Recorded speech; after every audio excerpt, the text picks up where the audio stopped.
Attitude like a young O'Shea with an AK. Okay, don't you tell these motherfuckers that my name is O'Shea. Everyone, it's the Nation of Podcation Daily Podcast. I'm O'Shea. Make sure you guys hit that like and subscribe button. Hip hop superstar and It Is What It Is podcast host Cameron gives his thoughts and reactions on Jim Jones' hustle. Now, as we all know, Jim Jones came up in the Dipset with Cameron, and he learned the game from Cameron, and crazy enough, he learned it from Mace as well. Learned how to rap, how to put his style together, and Jim Jones built his way up. He was security, he did video stuff, he was doing all kind of stuff behind the scenes before he made his debut. So Jim Jones has been a hustler, and we're not even talking about the street life that he did before all of that. So let's take a look at this clip as Cameron talks about Jim Jones' hustle, and why Jim Jones made it. Let's tune in. He's my man on the east side. I'm from the west side, but I live on the east side too. My grandmother's on the east side. You go to grandmother's house every weekend. Jim lived in my grandmother's building.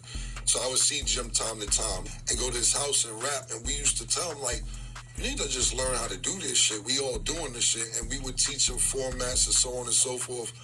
And he practiced and whatever. And he started practicing. Jim was really smart. Like, Jim, a lot of people don't know because they see Jim's image, but Jim was really, really smart. Jim used to go to school at BMCC on Saturdays, and when I got my deal, he was there for my very first album. You know, Jim is on my first album. A lot of people don't know that, and he was real. Jim fucking just kept practicing. I tell, like, Jim right now is super nice. He's the best he's ever been. His album he just put out? He's super nice. I tell nigga, Jim is like the Shawshank Redemption. Nigga kept knocking the shit down, and that nigga's super nice. And Jim, I'm a writer.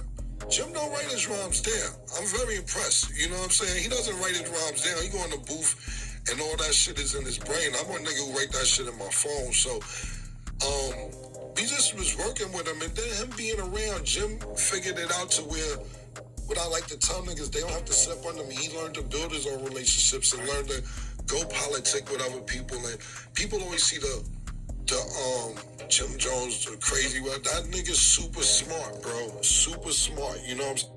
All right, there you have it. So you got Cameron talking about how Jim Jones learned to rap, learned to hustle, learned the whole music game from him, and now he's doing his own thing. So shout out to Cameron. He never really says too much crazy about Jim Jones. I still think there's a lot of love there between those two. It's just business problems between them two where they can't get on the same page to do a Dipset album or anything like that. I would love to see a Dipset reunion in 2025 to go along with the Hot Boys or a Bone Thugs, even a West Side Connection. I'm a nostalgic. I'm a 90s kid, so I like all of that stuff. Nation, what do you guys think about Cameron's comments on Jim Jones? Would you be checking for a Dipset album in 2025? Nation, let me know in the comment section down below. Make sure you all hit that like and subscribe button on your way out. Peace. O'Shea and I have been kicking it strong for a minute now. O'Shea doesn't drink. He doesn't smoke. O'Shea is a professional model. Attitude like a young O'Shea with an AK. Okay, don't you tell these motherfuckers that my name is O'Shea.